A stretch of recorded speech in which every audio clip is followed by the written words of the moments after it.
quando eu também comecei a advogar, né, eu ia até como estagiário, ia no fórum, não tinha nem terminal de consulta ainda, a gente ia com aquela listinha, né? E aí você chegava como estagiário lá no balcão, a pessoa já olhava você com aquela listinha e nem olhava para sua cara, né? Demorava uns 40 minutos para te atender. E hoje a gente vê, né, com a tecnologia, com o processo eletrônico, o quanto também isso tem ajudado aí a justiça a resolver os problemas com agilidade, e a gente começa a ver questões práticas, né, do impacto na economia e na resolução da vida das pessoas. Então, isso é um pouco do que a gente vai mostrar, como é que a gente tem utilizado essas tecnologias mais avançadas. Para vocês entenderem, desde 2011, a gente já organizava eventos e trabalhava com tecnologia aplicada ao direito. O que a gente vai falar aqui são duas coisas diferentes, né? Uma coisa é direito digital, porque a gente tem lido artigos, um copia o outro, que lê o outro, que falou, mas ninguém de fato trabalha muito com isso. Então, a gente tem muita confusão de conceitos, né? E o direito digital é diferente da tecnologia aplicada ao direito. Então, o que a gente trabalha há algum tempo, né, qual é o impacto da tecnologia no negócio do direito. Então, a gente já fazia evento lá, ó, Technology Business and Law, lá na FEA, na USP, lá na Justiça Federal, lá, o direito e as novas tecnologias, né? A gente faz evento de análise de Big Data, política de acordo. Então, numa manhã também, 200, 300 advogados discutindo matemática. Então, a gente vê que as coisas estão mudando, as pessoas estão começando a entender um pouco mais dessas questões. E aí a gente lançou a escola aí juntos, justamente porque a gente acredita muito nas pessoas, e nós vamos mostrar aqui que essa tecnologia não funciona sem as pessoas. É como a gente tem lá um Excel, você olha para ele, você pode fazer uma conta, ou você pode fazer algo maravilhoso, com várias tabelas, e contas, e dashboards, né? Então a tecnologia está ali, mas precisa do ser humano para aplicar os problemas e o nosso conhecimento jurídico para tudo isso funcionar. Então a gente criou esse primeiro curso de ciência de dados aplicado ao direito, para a gente entender um pouco esse movimento data-driven e como é que a gente usa isso no nosso dia a dia. O Bruno criou o curso aí que vai começar no próximo mês de como usar essas plataformas de acordo, como entender por trás, quem faz mais acordo, qual o melhor horário, qual é o comportamento das pessoas, né? Porque atrás também de todas essas ferramentas que a gente vai ver, está a ciência de dados, porque tudo isso gera dado, e tudo isso a gente começa a perceber, né, como é que a gente pode tomar decisões mais assertivas. Então, o que a gente trabalha de verdade é com suporte à decisão, né? Então, esse curso aí de Legal Data Science, e essa diferença que tem que ficar muito clara para todos, né, porque todo mundo fala essa questão de os empregos vão acabar, o robô advogado e todas essas questões sensacionalistas, mas o professor Manuel Maceno está aqui, lá de Portugal. Eu tive a oportunidade de 15 dias atrás estar lá fazendo uma palestra sobre esse mesmo tema na Universidade de Lisboa e também na Nova de Lisboa. E a faculdade lá falou, olha, nós estamos estimando só em Portugal 10 mil empregos diretos de advogados para trabalhar em empresas e escritórios só para a aplicação dessa nova lei de proteção de dados, de GDPR, e mais de 100 mil empregos diretos na Europa só para tratar só da aplicação dessa lei.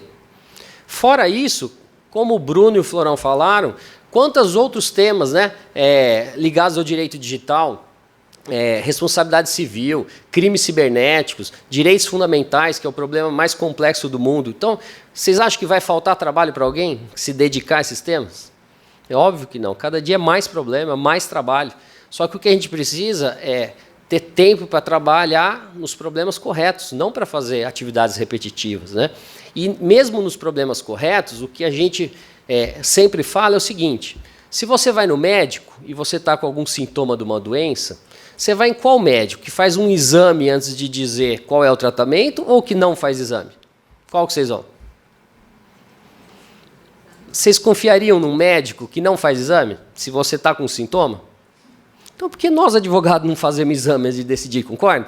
Então, a gente fica com essa besteira de advogado robô, mas o que a gente precisa mesmo é fazer o exame da situação da maneira correta, que é o que a gente vai mostrar aqui, antes de tomar a decisão para o nosso cliente. E se você vai operar num hospital, você vai operar em qual hospital? Não é o que tem o melhor equipamento ou é o que tem o pior? Então, por que nós, advogados, vamos ficar com essa besteira de que a gente não pode fazer o exame, que a gente não pode ter o melhor equipamento? E falar que isso é advogado robô? Então, de fato, nós temos que sair dessas manchetes sensacionalistas e entender, né? Por isso esse nosso trabalho, que a Softplug em Florianópolis, né, nós participamos aí do Ecosystem Day, tem feito um trabalho muito legal para a formação desse ecossistema. A B2DL, o Bruno, um trabalho também institucional importantíssimo com essas legal techs, dizendo qual é o limite da prerrogativa profissional, como elas devem agir corretamente, né? Tem feito um trabalho também fantástico. Então, o que a gente precisa é formar o ecossistema, formar as pessoas para entender a realidade, como é que elas vão se movimentar nessas novas dinâmicas sociais, né? Então, aqui, para vocês entenderem, só voltando aqui um segundo, né, nessa diferença, que também é a diferença entre automação e ciência de dados. Né? Todo mundo acha que é Big Data, que é inteligência artificial, mas ninguém nem sabe o que é e para que funciona, não é isso? Então, primeiro, a gente precisa entender qual é o nosso problema verdadeiro e quais são as ferramentas necessárias para cada tipo de problema. Por quê? Se a gente tiver um Word e um Excel e tiver lá o nome das partes e um contrato padrão, fizer ali uma programaçãozinha super simples, vão sair os 100 contratos com os nomes diferentes, não é verdade? O que tem de Big Data, inteligência artificial nisso? Então, a grande maioria das situações, né, de automação não tem nada a ver com inteligência artificial nem com Big Data. E resolve a grande maioria dos problemas. São casos específicos que a gente usa essas outras técnicas, né? Então, o que a gente vê é muita desinformação, né, com todo o respeito, né, porque é algo novo, ninguém está obrigado a saber tudo. E um trabalho importante em eventos como esse para que a gente possa sair dessas manchetes e entrar no que a gente pode fazer. E vocês vão ver que é muita coisa, né? Então, olha só. Então, a gente tem no mercado, passa rápido porque todos eles já falaram sobre isso, né? Mas todos os setores da economia agora estão tomando decisões baseadas em dados, né? O Netflix, o Spotify, o Netshoes. Então, ele entende o comportamento para te dizer qual é a próxima coisa, né? O Waze, né? E assim por diante. E o problema grande de proteção de dados, né, é porque, a partir disso, eles criam esse mapa astral científico nosso, né? Como a gente viu essas questões aí do Facebook.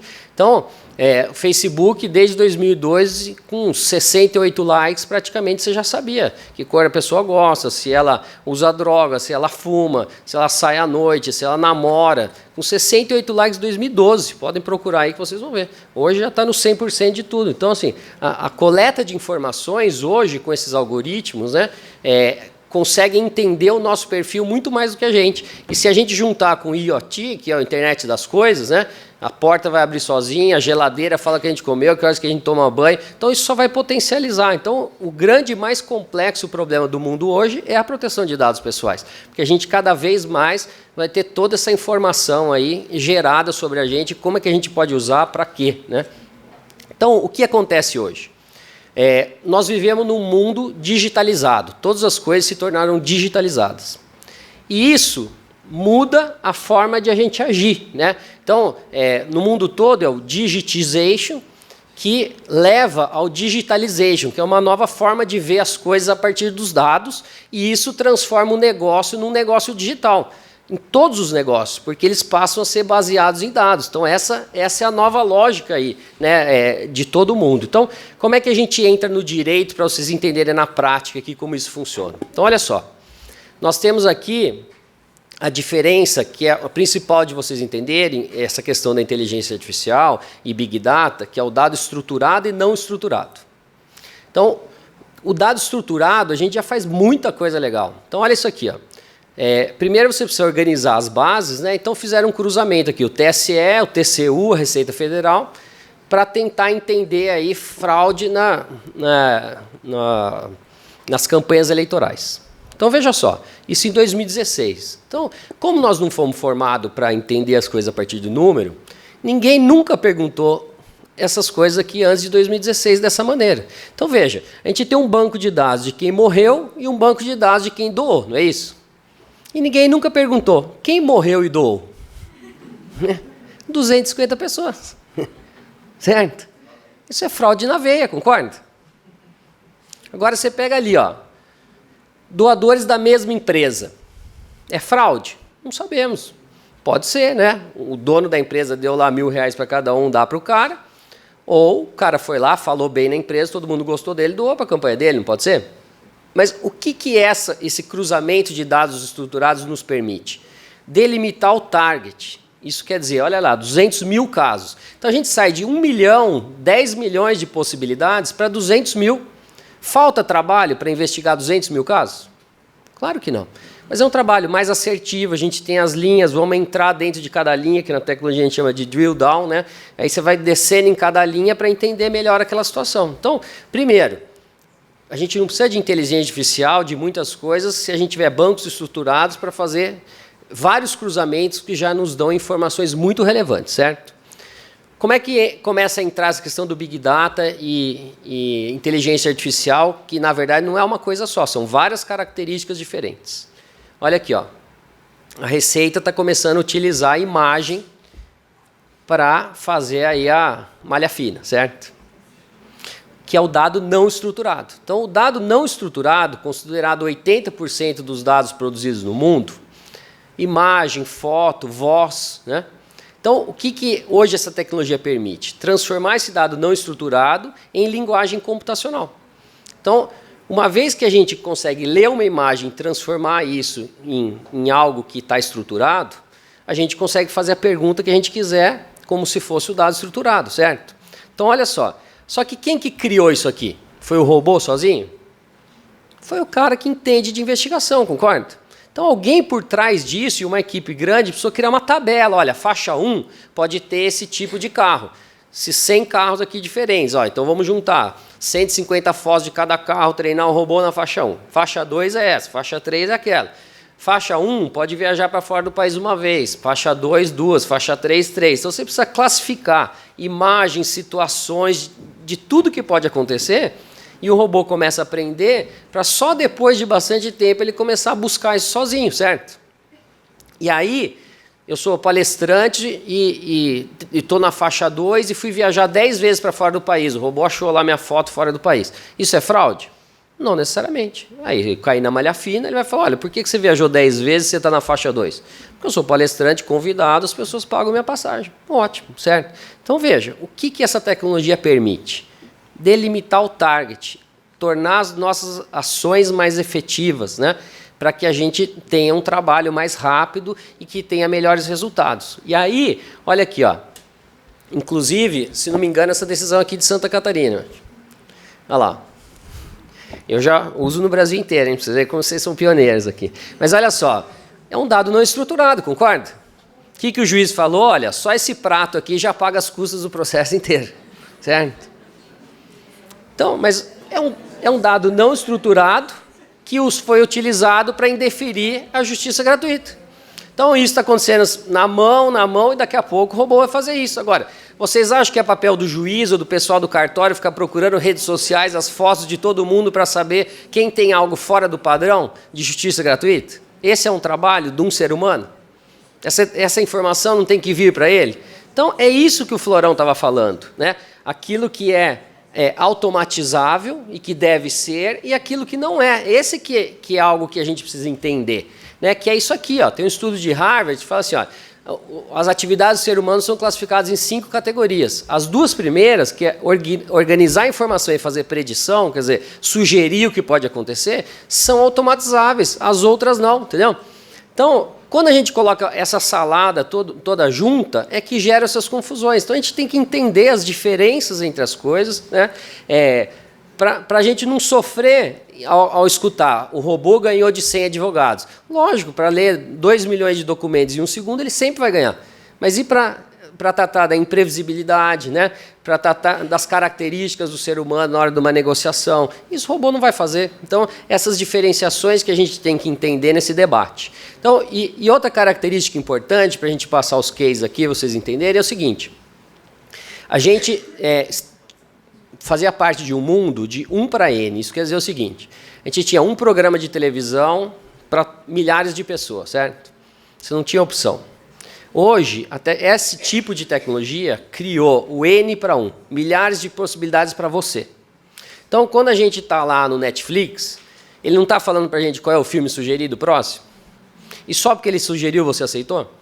Não. Aí você não aceitou. Ou se você aceitou vários, assistiu 10 minutos e não continuou. Ele tem toda a análise de Big Data e fala, cara, ele não gostou. Então, o negócio é vivo. ele é feito para você. Então, quando a gente fala assim, essa tecnologia vai ajudar um juiz. Mas vai ajudar um juiz como? A sentença vai ser de quem? Vai ser do próprio juiz, porque ele interagindo e a equipe dele com a máquina, vai falar, isso eu concordo, isso eu não concordo. Então tem um erro também que as pessoas falam que tudo isso é estático, que vai sair lá, dizer como é que ele vai agir, mas não é assim que funciona. É que essa tecnologia, ela adapta essa questão conforme você vai interagindo, que isso é o chamado machine learning. A mesma coisa se você usar o Waze, você sai 15 minutos, você tem uma batida no meio do caminho, ele já não reprograma tudo? Então, ele reprograma conforme cada acontecimento, né?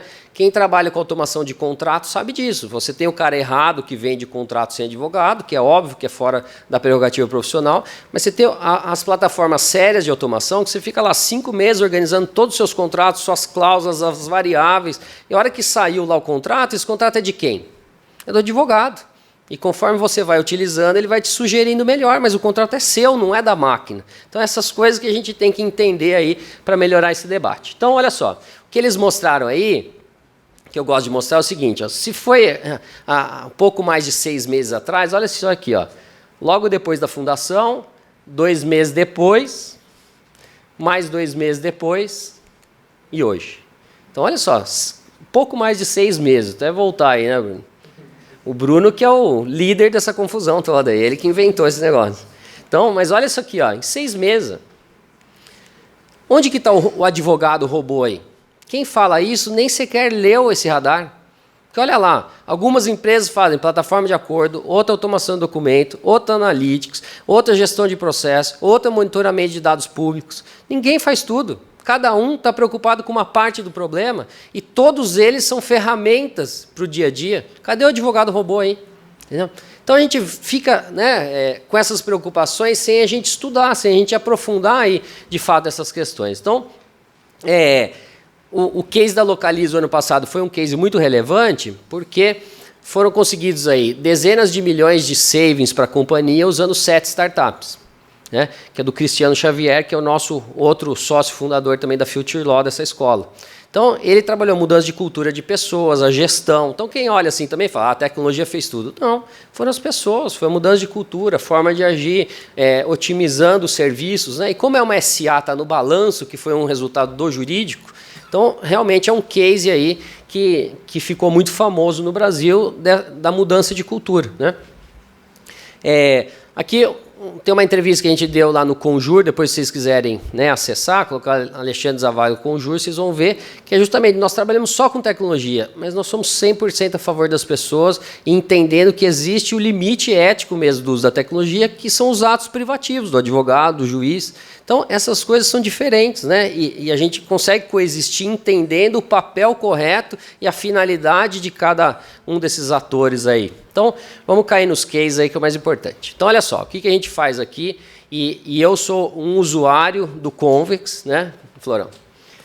Talvez dos primeiros do Brasil, tenho a oportunidade de ter uma parceria aí, sou parceiro e cliente da Softplan, porque a gente, né, trabalha alguns anos com isso, e realmente agora a gente tem uma ferramenta à altura para fazer esse nosso trabalho. Então, olha só, e mais uma coisa, então, essas funções que ainda não existem também, nós somos aí, talvez, um exemplo prático disso. Porque o que eu faço hoje? Sou a ponte entre a tecnologia e o negócio. Os meus clientes são escritórios de advocacia e departamentos jurídicos, porque as pessoas não sabem como usar a tecnologia e a tecnologia não conhece o problema jurídico. Então, a gente fica no meio do caminho ajudando os dois lados a fazer isso que a gente vai mostrar aqui. Ó. Então, a gente pega esses dados não estruturados, organiza, etc., né? E faz esses cruzamentos malucos, para sair isso aqui, ó, que é um mapa de problemas de uma empresa, por exemplo. E olha só a importância disso. A gente tira o jurídico de problemas, de um lugar de custo e problemas, para um lugar de ativos estratégicos para a empresa. Então, olha essa empresa, ela está com problema de reparo no Rio de Janeiro, mas no Paraná não. Por quê? No caso da Localiza, eles tinham muitos processos porque vendia o carro de segunda mão sem a chave reserva. Identificou isso lá no jurídico, mudou o processo, não pode mais vender carro sem chave reserva. Qual é a entrada de motivo recorrente desse assunto? Nenhum. Entendeu? Então, o que as empresas querem hoje? Elas não querem mais o escritório de advocacia que fala assim, pô, você está me mandando menos processo. Não, eu quero o cara que me ajude a ter menos processo. Então, os escritórios que também não ajudarem as empresas, não levarem tecnologia para elas se organizar, as empresas vão fazer sozinhas. E vão escolher escritórios que pensam dessa maneira. Então, é essa a mudança de cultura que eles estão falando. E aí, o que a gente consegue fazer também com a integração de dados heterogêneos, de diferentes bases, né? A gente consegue entender, por exemplo, são estudos reais que a gente mudou um pouco aí as profissões e tal. Então, imagina que a profissão de secretária, né, uma vez que a gente organizou os dados e conseguiu entender tudo isso, a profissão de secretária é quem mais demanda, cobrança indevida é o assunto mais demandado e Rio de Janeiro é o estado que mais demanda. Quando a gente começa a monitorar a Anatel, Reclame Aqui, Procon, se uma secretária do Rio de Janeiro reclamando de cobrança entrou no Reclame Aqui, é 97% de chance de ela entrar na justiça. Então, entendendo os dados e as correlações, nós conseguimos trabalhar a prevenção e entender. É um assunto que a gente quer fazer acordo? Qual é o valor ideal do acordo? Que a gente chega da seguinte forma. Então, hoje, como que a gente trabalha? Com essa chamada gestão integrada. Né? E a jurimetria e essa ferramenta que a gente trabalha agora da Softplan criou uma nova dimensão no nosso trabalho, que é isso aqui, ó, que eu vou mostrar para vocês. Ó. Primeiro, todo mundo confunde também jurimetria com volumetria. Volumetria é quantos processos eu tenho, onde estão, quanto custa. Isso não tem nada a ver com jurimetria. Então, olha que legal isso aqui, ó, que é o monitoramento agora das novas ações trabalhistas. Então, veja lá, antes da lei teve o pico de 300, caiu para 97, agora já está na ascendente de novo, aí 155 e poucos mil processos por mês. Então, se você trabalha, né, num escritório de trabalhista, como é que você não vai monitorar o mercado para saber, eu vou ter mercado, quantos advogados eu vou ter? Então, não tem mais como a gente trabalhar se tem o dado à disposição sem isso. Mas, para isso, é dado estruturado, pegou do judiciário, não tem nada de inteligência artificial, de nada disso. Onde que entra a inteligência artificial? Esse é o primeiro caso do Brasil, que nós fizemos junto com a Softplan, de uso de inteligência artificial para achar 6 temas para recursos repetitivos. Porque, olha só, esses temas, eles estão escritos, né? Por exemplo, o primeiro que eu deixei lá solto, que é o 3031, né? As pessoas são mandadas embora da empresa e querem manter o plano de saúde. Como é que está escrito isso? Onde? Não se sabe, não tem no dado estruturado. Então, o que a gente fez? A gente leu 65 milhões de processos, os documentos, com essa linguagem neural de inteligência artificial. Então, veja, uma volumetria ela pode ser feita com ou sem inteligência artificial. Por que a gente usou aqui? Porque não tem como achar o dado se não for no documento. Então, nós fomos lá e achamos 13 mil casos. E o que nós mostramos para os ministros? E foi esse caso que eu apresentei lá em Portugal, tinha inclusive vários ministros do STJ na plateia. Olha lá, que o STJ está enxergando 165 casos, mas tem 8 mil para chegar na mão dele. E outros 90 mil do Brasil inteiro na projeção para chegar. Então, a gente conseguiu mostrar o critério objetivo da afetação dos casos de recurso repetitivo baseado na tecnologia. E mostrando, uma análise técnica e num parecer de dados, essas questões para os ministros, que talvez eles demorariam anos para entender, esperar chegar esses 8 mil nessa forma reativa, como o Bruno falou. Então, com o dado, a gente conseguiu antecipar o problema e mostrar que valia a pena afetar como recurso repetitivo agora. E mais, uma vez afetado, quais casos estão afetados? Com essa tecnologia, a gente consegue enxergar exatamente quais são os casos. Então, como terminou meu tempo, só para mostrar rapidamente aqui, o Convex, né? O que a gente faz? Quando a gente fala assim, o robô já sabe como o juiz vai decidir qual é o valor da causa. Como é que isso acontece na prática? Esse aqui é a tela do Convex, aí, né, Floriano? Não é propaganda, não, é porque é trabalho mesmo. Viu? Então, olha só. O que a gente faz? Ó? Aqui a gente já consegue analisar, né, uma vez que a gente estruturou a base, mas vocês estão vendo essas abas aqui embaixo? Então, a gente tem que analisar, criar essas abas. Quem que criou tudo isso? Advogado, gente, que sabe o problema. Então, o que a gente pegou? Justiça gratuita a todos os casos. Impacta ou não na decisão do juiz? Em cidade pequena, contra a instituição financeira, impacta bastante. Então, talvez é melhor você discutir se ele tem direito à justiça gratuita ou não, do que qualquer tese jurídica, por exemplo. Né? Então, a gente entendeu isso de todos os casos. Depois, a gente foi estudar lá peritos. Tem perito ou não? Impacta no juiz? Esse perito com aquele juiz impacta ou não? Depois a gente foi para outra aba, lá, emenda da inicial. Tem emenda ou não? Quanto tempo demora? Qual é o motivo da emenda inicial para diminuir esse tempo? Depois, os escritórios, olha só, a gente consegue analisar toda a performance dos escritórios, cada um. quanto cada advogado tem de performance em cada tema, os valores envolvidos por escritórios, né? Isso aí a gente fez para um departamento jurídico de cada um. Depois, previsão de tempo de sentença. Olha aqui, ó, isso aqui nós deixamos aí em branco, que são os nomes dos juízes. A gente consegue analisar como cada juiz entendeu cada tema daquele cliente, certo? E assim por diante. Ó. Então, veja, depois que a gente analisou essas várias variáveis, para cada caso, o que o robô faz? Tem justiça gratuita ou não? Tem. Ele impacta na decisão de juiz ou não? Tem, a localidade impacta? Tem perito ou não? Impacta ou não? A hora que ele analisa essas 15 variáveis, é que ele pode falar, esse processo vai durar tanto tempo e vai custar quanto, entendeu? Só que é um trabalho gigantesco de várias pessoas, um tempo para organizar cada tema, cada empresa. Então, como a gente está dizendo, nada disso é automático.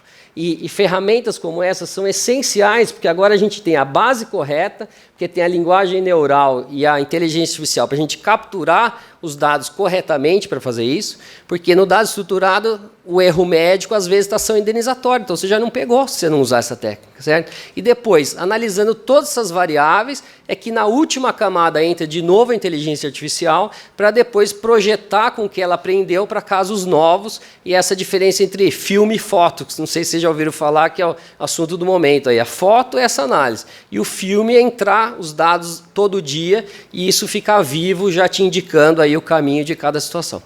Tá bom? Então, prazer a todos aí, obrigado mais uma vez pelo convite.